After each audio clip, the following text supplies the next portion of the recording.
जाता है। पर परमात्मा के जितने भी ये बीज हैं, ऋतु कोई भी जा रही हो, वर्षा कोई भी जा रही हो, पर जब उस बीज का समय आता है तभी वो उगता है। ये आपने देखा होगा। तो परमात्मा जितनी भी इस विश्व में वनस्पतियां हैं, सब कुछ बीज हैं, परमात्मा उसकी रक्षा करते हैं। तीसरी, परमात्मा ऋषियों की रक्षा करते हैं, साधु संतों की रक्षा करते हैं। कि परमात्मा तो हमें दिखाई नहीं देता, परमात्मा की हम बातें सुनते हैं साधु संत महापुरुषों की, तो ये परम प्रभु परमात्मा ऋषियों की, संतों की भी रक्षा करते हैं। कि ये संत महापुरुष ऋषि मुनि उन्हीं परम प्रभु परमात्मा के पुत्र हैं, दूत हैं, पूत हैं उन्हीं के, और उन्हीं का प्रचार और प्रसार करते हैं। और ये जैसे कल भी आपने बोला कि आग लगी आकाश में, झड़झड़ गिरे अंगार, संतन होते जगत में, जल मरता संसार। तो इसलिए भगवान ऋषियों की भी रक्षा करते हैं, उनकी भी सुरक्षा करते हैं। और चौथी है वेद। वेद भगवान की भी प्रभु रक्षा करते हैं। ये श्री वेद भगवान अपौरुषेय रूप में भगवान की ही वाणी है, उसकी भी रक्षा करते हैं। भगवान परम प्रभु परमात्मा गाय, ब्राह्मण, देवता, साधु, वेद, इन सबके स्वामी हैं। इनकी तथा धर्म और सबकी ये परमात्मा रक्षा करते हैं। करने के लिए भगवान अवतार धारण करते रहते हैं। भगवान सब छोटे बड़े प्राणियों के अंदर निवास करते हैं। देखिए, समग्र जगत, आप चराचर जगत को देखते हैं, भगवान सबके अंदर निवास करते हैं। लेकिन इससे भगवान छोटे नहीं हो जाते। आप देखते हैं छोटा सा कृमि, बहुत छोटे छोटे कृमि आप कभी देखते हैं, और उनके अंदर भी परमात्मा का वास है। और बड़े बड़ी चीज़ों में भी भगवान का वास है। लेकिन छोटे जीवों के अंदर अगर परमात्मा का वास है तो वो छोटे नहीं हो जाते हैं, वो जैसे हैं वैसे ही सर्वशक्तिमान रहते हैं। इसीलिए भगवान ने वामन बन करके और माता अदिति का काम बनाने के लिए, देवताओं का कष्ट हरने के लिए भगवान वामन बने, और बलि महाराज पर कृपा करने के लिए भी भगवान विक्रम बने, विराट स्वरूप धारण किया। और जब भगवान ने विराट स्वरूप धारण किया और बलि को जब इस प्रकार से ऐसा किया, तो भागवत में आता है कि वहाँ पर प्रहलाद श्री भी प्रकट हुए थे आकर के। प्रहलाद श्री भी आए थे, क्योंकि ये बलि जो है प्रहलाद का पौत्र है, पोता है, प्रहलाद का पौत्र है। तो जब प्रहलाद श्री आए, जब बलि को सुतल लोक दे दिया भगवान ने, तब प्रभु ने कहा कि प्रहलाद श्री आप भी सुतल लोक चलो, देखो मैं आपके जो पौत्र है बलि, जो मैं आपको नहीं दे पाया वो मैंने आपके पौत्र बलि को दे दिया। आप भी सुतल लोक में चलो, अब मैं वहीं रहूँगा और वहाँ पर दिन रात मैं पहरेदारी करूँगा, इसलिए तुम भी वहीं पर चलो। और भगवान की बात मानकर प्रहलाद श्री भी सुतल लोक को चले गए। तो इस तरीके से परम प्रभु परमात्मा नित्य अवतार संतों की, भक्तों की, वेदों की, बीजों की रक्षा के लिए परमात्मा नित्य नए नए अवतार ग्रहण करते। अब जो आप कथा सुनेंगे ये मत्स्य अवतार की कथा आएगी, और यहाँ से फिर नवम स्कंद प्रारंभ हो जाता है। जय जय श्री राधे श्याम, श्री राम जय राम, जय जय राम, श्री राम जय राम, जय जय राम, श्री राम जय राम, जय जय राम, श्री राम जय राम, जय जय राम, श्री राम जय राम, जय जय राम, श्री राम जय राम, जय जय राम, श्री राम जय राम, जय जय राम, श्री राम जय राम, जय जय राम, श्री राम जय राम, जय जय राम, श्री राम जय राम जय जय राम। श्री राम जय राम जय जय राम। जय राम जय राम जय जय राम। जय जय श्री राधे श्याम। अतीत कल्प के अंत में एक नैमित्तिक लय हुआ था, उसमें समुद्र उपलुप्त हुआ और सारी पृथ्वी, ये भूरादय सारा जलमग्न हो गया। ब्रह्मा को आ गई नींद और उनके मुख में जो वेद थे वो बाहर निकल गए। उन वेदों को हयग्रीव नाम का दैत्य जो था उसने उनको चुरा लिया। एक बहुत बड़ी संकेत इस कथा से जाता है हम लोगों को। जब तक शतशास्त्र वेद हमारे सामने हैं, हमारे समाज में हैं, तब तक हमारा धर्म रक्षित है, हमारी संस्कृति रक्षित है, हमारे संस्कार रक्षित हैं। संस्कृति के जितने भी हमारे चिन्ह हैं, मंदिर क्यों बनाए जाते हैं, आश्रम क्यों बनाए जाते हैं, गुरुद्वारे क्यों होते हैं? इनका महत्व है, इनका कारण है। आप मंदिर देखते हैं, घर से बाहर जाते हैं, जैसे ही मंदिर आपके समीप आता है, आप भले ही गाड़ी में बैठे हों, भले ही तेजी से जा रहे हों, भले ही आपको कोई काम करना है, लेकिन फिर भी आप चलो, कभी लोग वहीं से प्रणाम कर लेते हैं, नमस्कार कर लेते हैं। नहीं भी कर सिर हिला सकते हैं तो कम से कम मन में तो कर ले। ऐसे ही मुसलमान भाइयों की मस्जिद होती है, ईसाई भाइयों का चर्च होता है, इनका महत्व है अपना।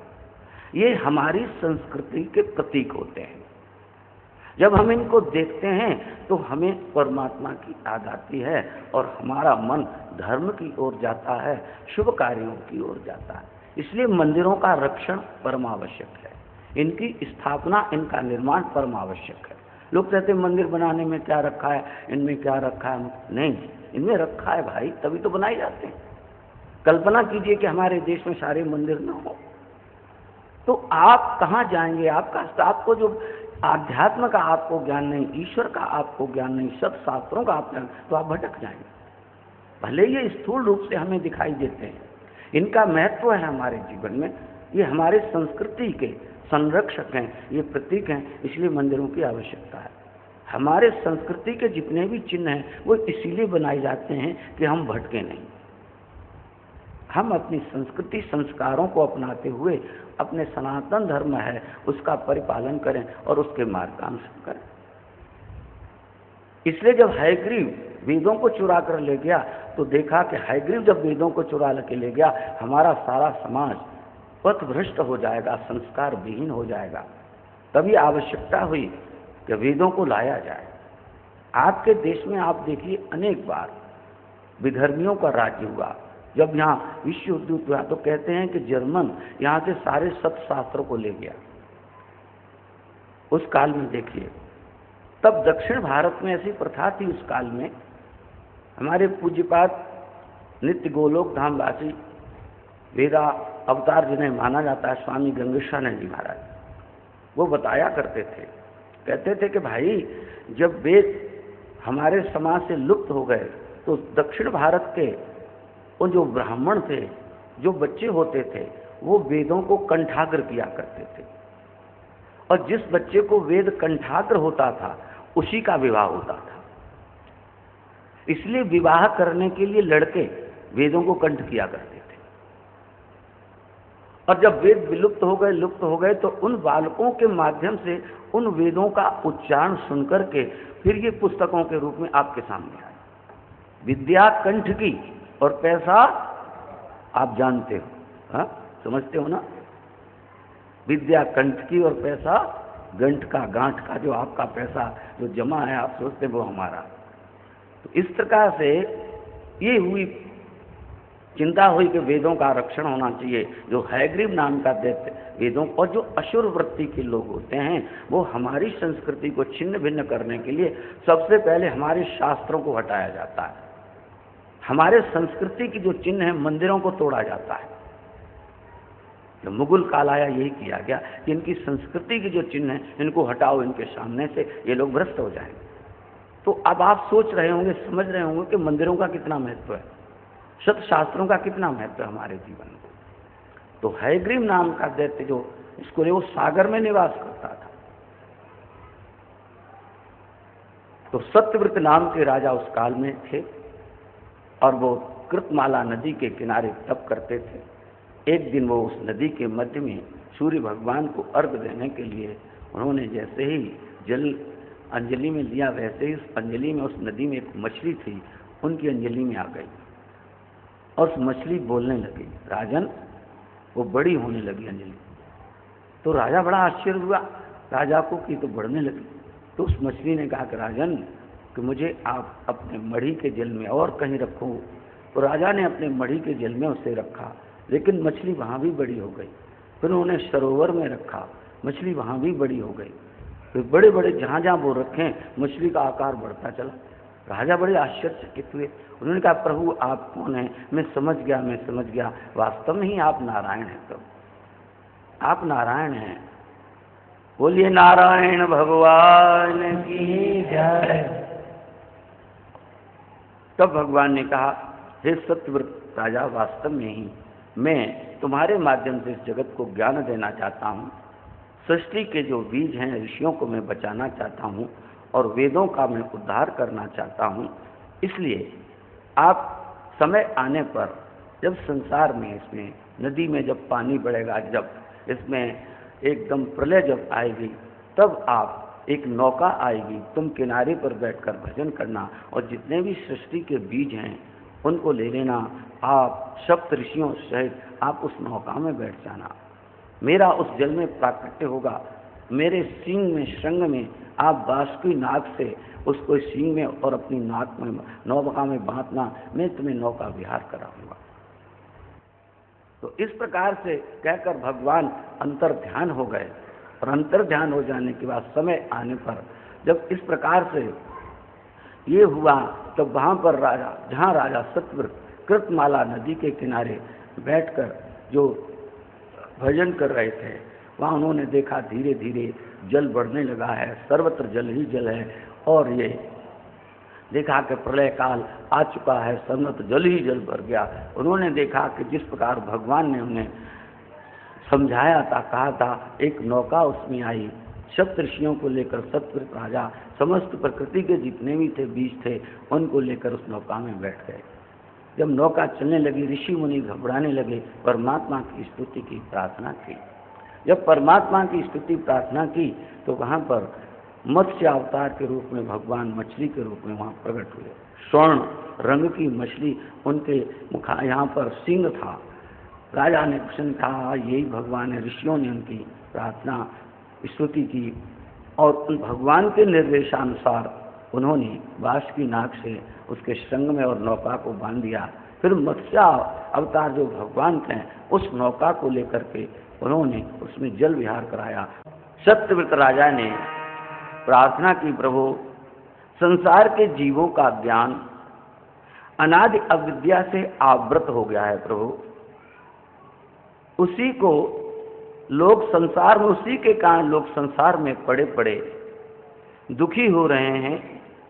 यदि सौभाग्यवश आपकी कृपा से वे आपके चरणों में आ जाते हैं तो आप गुरु के रूप में, संत के रूप में उनका उद्धार कर देते हैं। प्रभु आप ही सबके परम गुरु हैं। आप तो संपूर्ण इंद्रियों के प्रकाशक हैं। प्रभु मैंने आपको गुरु वर्ण किया है। मनुष्य जब दूसरे मनुष्य को बुद्धि देता है तब असती बुद्धि देता है, जिससे संसार की प्राप्ति होती है। लेकिन प्रभु आप तो उस अमोघ ज्ञान का उपदेश करते हैं जिससे आपके निज पद की प्राप्ति इस जीव को हो जाती है। आप सब लोगों के गुरु हैं। मनुष्य नहीं जानता कि आपके हृदय में बैठकर शिक्षा दे रहे हैं। मैं आपकी शरण में हूँ। आप अपने परमार्थ प्रकाशक वचनों द्वारा मेरे हृदय की गांठ को काट दें और अपने स्वरूप का मेरे हृदय में आप प्रकाश करें। ऐसी जब राजा सत्यव्रत ने प्रार्थना की, सुखदेव भगवान कहते हैं कि इसी को आप देखेंगे, इसी के नाम से जो ज्ञान मत्स्य रूप में भगवान ने दिया। इसी का है मत्स्य पुराण के नाम से ही प्रसिद्ध है। और मत्स्य पुराण में इस प्रकार का भगवान ने सांख्य योग इत्यादि का बहुत अच्छा ज्ञान उसमें प्रतिपादित किया है। लेकिन यहाँ पर परम प्रभु परमात्मा कहते हैं परीक्षित भगवान तो यहाँ पर जीह मीन है, कपटी मीन है, माया से मीन बने हुए हैं। उन्होंने ब्रह्म ज्ञान का उपदेश किया और जब सागर जब तक प्रलय खत्म हो गया और जब पानी जल सब सूख गया तब मत्स्य भगवान ने उसी हयग्रीव दैत्य का वध किया। और हयग्रीव दैत्य का वध करके जो वो वेदों को उसने ले लिया था, भगवान ने उससे वेदों को ले लिया और वेदों को लेकर भगवान ने ब्रह्मा को फिर अर्पण कर दिया। बोलिए वेद भगवान की जय, मत्स्य भगवान की जय। और ये 9वां स्कंध भी सद्धर्म प्रधान, ये 9वां स्कंध भी सद्धर्म प्रधान है। और इसमें सूर्य वंश के राजाओं का वर्णन आता है। सूर्य वंश के राजाओं के वर्णन में मनुओं के वंशों का वर्णन आता है। मनु के 10 पुत्र हुए, उनमें कुछ एक का वर्णन आप लोग सुने। राजा शरियाती भी मनु महाराज के उसमें पुत्रों में उनका वर्णन आता है। राजा शरियाती बड़े प्रभावशाली नरेश थे, चक्रवर्ती सम्राट थे। उनकी एक सुकन्या नाम की पुत्री थी। एक बार राजा शरियाती आखेट खेलने के लिए वन में गए। उनके साथ बहुत सारे लोग, बहुत सारे सैनिक इत्यादि थे। एक जंगल में वन में जाकर के उन्होंने पड़ाव डाला और वहाँ पर रुके। उनकी पुत्री जो सुकन्या थी, सुंदर थी और युवा थी, लेकिन चंचल बहुत थी। तो वो अपनी सखियों के साथ उस वन में इधर उधर घूमने लगे। बच्चे आपके साथ जब पिकनिक पर जाते हैं, आप लोग भी जाते हैं, तो बच्चे बैठते कम हैं, वो घूमते जाते हैं। इधर उधर क्या क्या चीज़ें हैं उन सबको बड़ी जिज्ञासा की दृष्टि से। और ये बच्चों का स्वभाव होता है। छोटे बच्चों को भी आप देखिए, आपके साथ जाएंगे वो बैठते नहीं हैं, इधर से उधर, उधर से उधर, उधर से घूमते रहते। तो सुकन्या भी अपनी सखियों के साथ इधर उधर, उसने देखा कि एक दीमक की बहुत बड़ी बामी सी बनी हुई है। उसने देखा, वहाँ जाकर बच्चों ने कौतूहल से किया है, तो उसमें से देखा कि कुछ 2 चीज़ें बड़ी अच्छी चमक रही थी। उन बच्चियों को ज्ञान नहीं हुआ कि क्या है। उन्होंने क्या किया कि कांटे लेकर के और जो चमकती हुई चीज़ों में दोनों में उन्होंने ऐसे कांटे डाले। तो कांटे डालने से उसमें से जब देखा कि रक्त बहने लगा, तब वो घबरा गए दोनों। और उसमें च्यवन ऋषि महाराज तप कर रहे थे, साधना कर रहे थे। फिर भजन करते करते दीमक ने उनके शरीर पर इस प्रकार की बामी अपना घर बना लिया था, लेकिन उनके प्राण उनमें थे। उस कल परसों भी हमने आपको बताया कि सतयुग में जिस कालीन की ये कथाएं चल रही हैं, उनमें प्राण हड्डी में प्राण रहा करते थे। ऊपर से मांस मज्जा सब कुछ चला जाता था, लेकिन हड्डियों में प्राण रहा करते थे। तो ऋषि का सारा शरीर दीमक ने जैसे चाट दिया, लेकिन उनकी केवल हड्डी मात्र कंका, लेकिन उसमें प्राण थे। जो उनकी आंखें चमक रही थी, आंखों की जो पुतलियां थी वो चमक रही थी। उन बच्चों ने कौतूहल बस डाला, ये क्या चमक रहा है। और उसमें जब कांटे डाला तो उनकी च्यवन ऋषि महाराज की आंख में लगा वो जाकर, तो इसलिए उनकी आंखों से रक्त निकला और कराहा निकली। वो बच्चे तो घबरा कर भाग गए, चले गए, और डर की वजह से उन्होंने अपने माता पिता को नहीं बताया। जब बच्चों से कोई ऐसा कार्य हो जाता है तो वो चुप लगा जाते। बच्चे बड़े होशियार होते, ऐसी बात नहीं कि वो होशियार नहीं होते। कहाँ बात हमने छुपानी है, कहाँ चुप रहना है, कहाँ बोलना है, वो सब जानते हैं, बड़े होशियार होते हैं। और वो बच्चे चुप। लेकिन च्यवन ऋषि को बड़ा कष्ट हुआ और उन्होंने कहा कि मैं तपस्या में था और मेरी तपस्या में किसने भंग किया है। और उनके क्रोध होने से जितने लोग वहाँ आए हुए थे सबका मल और मूत्र बंद हो गया। अब पेट फूलने लगे। बड़े राजा समझदार हुआ करते थे। राजा व्यक्ति ऐसे ही नहीं बन जाता, किसी पीठ का पीठाधिपति आदमी ऐसे ही नहीं बन जाता। बड़े बड़े पदों पर लाभ ऐसे ही नहीं पहुंच जाते, उनमें कुछ गुण होते हैं और गुणों के कारण ही उनको ऐसे पदों को दिया जाता है। आप कभी देखें, नीचे का जो ऑफिस सबसे नीचे का जो होता है उसकी अलग बुद्धि होगी, उससे ऊपर का उसकी अलग बुद्धि होगी। सिपाही की बुद्धि अलग है, इंस्पेक्टर की बुद्धि अलग है, एसीपी की बुद्धि अलग है। उनसे आप जैसे जैसे चले जाएंगे सबकी बुद्धियां अलग अलग होती हैं। तो इसी प्रकार से राजा समझदार थे, बोले ये ऐसा क्यों हुआ, अवश्य इस जंगल में हमसे कोई अपराध हुआ है, किसी न किसी से कोई अपराध अवश्य हुआ है। राजा ने पूछा, जब उसकी कन्या से पूछा गया तो उसने कहा पिताश्री जो उसने सारा जो था वो सब बता दिया। तो राजा ने कहा अवश्य इसी कारण हम लोगों को ये दंड मिला है, चलो चलो। राजा अपने मंत्रियों सहित वहाँ पर आए और वहाँ पर जब वहाँ उसकी दीमक की इस मिट्टी को हटाया गया तो उसमें च्यवन ऋषि महाराज भजन कर रहे थे। च्यवन ऋषि महाराज का दर्शन किया, राजा ने साष्टांग दंडवत किया, प्रार्थना की प्रभु हमसे बहुत बड़ा अपराध हो गया, अनजाने में हुआ है। च्यवन ऋषि महाराज तपस्या के कारण शरीर कृश हो गया था तो उन्हें क्रोध भी बहुत आया। क्रोध आने से उन्होंने कहा कि राजन मुझे बहुत क्रोध है सब। तो उनके क्रोध को शांत करने के लिए उन्होंने कहा कि जिस आपकी पुत्री ने मेरे इस प्रकार के नेत्रों को साथ ये किया है, मैं चाहता हूं कि वो मेरी दासी बनकर के मेरी सेवा करे। राजा ने सोचा अगर मैं ये नहीं करता हूं ऋषि शाप दे सकते हैं, हमारा सारा राज्य नष्ट हो जाएगा।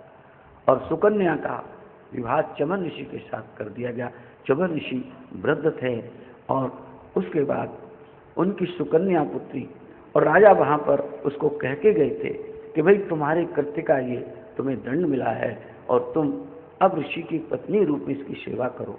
राजा तो चले गए अपनी प्रजा के साथ में, वह सुकन्या च्यवन ऋषि की सेवा में व्यस्त हो गई, वह अपने पति की सेवा करती है सब करती। एक दिन अश्विनी कुमार च्यवन ऋषि के महाराज आश्रम में पधारे।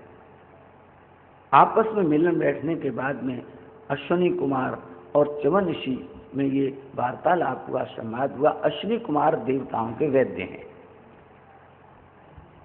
अश्विनी कुमार दोनों वैद्य हैं, देवताओं के भी वैद्य हैं। अश्विनी कुमार उन्हें सारी विद्याओं का, औषधियों का ज्ञान था। तो आपस में चर्चा हुई। च्यवन ऋषि ने कहा कि महाराज आप वैद्य हैं, आप कोई ऐसा प्रयोग कीजिए, आप कोई ऐसा कार्य करिए जिसके कारण महाराज मेरा ये शरीर, मेरी पत्नी युवा है और मैं वृद्ध हूँ, मेरा शरीर युवा हो और मेरी नेत्र इत्यादि सब ठीक हों, और उसके बदले में मैं आपको सोम रस का पान कराऊंगा। क्योंकि वैद्य कर्म करने के कारण देवलोक में अश्विनी कुमार सोम रस से वंचित रहते थे, देवता लोगों ने सोम रस का पान नहीं करने देते थे। वैसे सोम रस कुछ लोग अर्थ लगाते हैं मदिरा से, लेकिन एक वैद्य जी हमको मुंबई में मिले, उन्होंने कहा महाराज ये मदिरा नहीं होती है। हमने फिर क्या होती है कि सोम नाम की एक लता होती है, बेल होती है, और सोम लता के बेल का जैसे हम लोग काढ़ा बनाते हैं, क्वाथ बनाते हैं, एक बार पूरी पत्रिका में उसका उल्लेख छपा था और उन्होंने हमें पत्रिका दी पढ़ने के लिए, और उसमें कहा कि महाराज ये जो सोमरस होता है एक बेल होती है और इसके टुकड़े काट काट करके इसके रस को निकाला जाता है, लेकिन और पात्रों में नहीं। जो पात्र पाषाण के जो पात्र होते हैं, खरल होते हैं, पत्थर के जो खरल होते हैं, क्योंकि जो भी किसी भी धातु का जो अगर वो होगा, धातु का पात्र होगा तो उसका अंश उसमें आ जाता है। आप ताम्र के पात्र में सवेरे जल रख करके पीते हैं, उसमें ताम्र का अंश आ जाता है। चांदी के बर्तन में रख के पिएंगे तो चांदी का अंश आएगा, स्वर्ण के पात्र में पिएंगे तो स्वर्ण का अंश, लोहे के पात्र में जब आप कोई भोजन प्रसाद बनाते हैं तो उसका अंश आ जाता है। लोहे की कढ़ाई में आप कोई चीज़ बनाते समय आने पर वो काली हो जाती है, तब लोग कहते हैं महाराज इसमें लोहा का संसर्ग होने से इसका रंग बदल गया। तो कहते हैं कि वो लोहे पाषाण के जैसे खरल हुआ करते थे, उसमें उसके रस को पकाया जाता था, और रस को पकाने के बाद में फिर उसको बड़े जैसे वैद्य लोग दवाइयाँ बनाते हैं, च्यवन प्राश इत्यादि बनाते हैं, इसे कुछ बनाते हैं, उसका फिर वो आसप तैयार किया जाता था और उस आसप को पिलाया जाता था। उस आसप को पीने से ये होता था कि शरीर निरोग हो जाता था, शरीर की जो वृद्धावस्था आती थी वो ठीक हो जाती थी, मनुष्य निरंतर युवा रहता था, इसलिए वो सोम रस को पिलाया जाता था। अश्विनी कुमार वैद्य थे, बोले जब तुम वैद्य ही हो तो तुम्हें क्यों पिलाया जाए भाई, तुम तो अपने आप बना सकते हो, पी सकते हो। इसलिए उनको वह रस नहीं पिल दिया जाता था। लेकिन च्यवन राज कहा कि मुझे सोम रस की विद्या आती है, अगर देवता तुम्हें नहीं पिलाते हैं तो मैं सोमरस तुम्हें पिलाऊंगा उसके बदले में, लेकिन आप मेरी कायाकल्प कीजिए। और यही हुआ। अश्विनी कुमारों ने उनके आश्रम में के हृद बनाया, जैसे गड्ढा बनाते हैं हृद, और उसमें दवाइयों के हिसाब से अश्विनी कुमार ने उसमें ऐसा जल भर दिया। जल में कोई ऐसी उन्होंने औषधि का उसमें प्रयोग किया और च्यवन ऋषि महाराज से कहा कि महाराज आप इसमें प्रविष्ट हुए। जब च्यवन ऋषि महाराज उसमें प्रविष्ट हुए और उनके साथ अश्विनी कुमार भी प्रविष्ट हो गए दोनों, और उन्होंने डुबकी लगाई उसमें। डुबकी लगाने के बाद जब तीनों निकले तो तीनों एक जैसी हुआ, तीनों एक जैसे हुआ।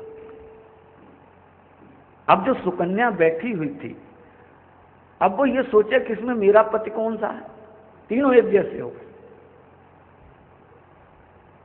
अगर मैं इसमें चुनाव कैसे करूं मैं अपने पति का? तब उसने मन में सोचा कि अश्विनी कुमार देवता हैं, और उन्हें अश्विनी कुमारों से प्रार्थना की, हे देवताओं आप मुझ पर कृपा करो, मैं आपकी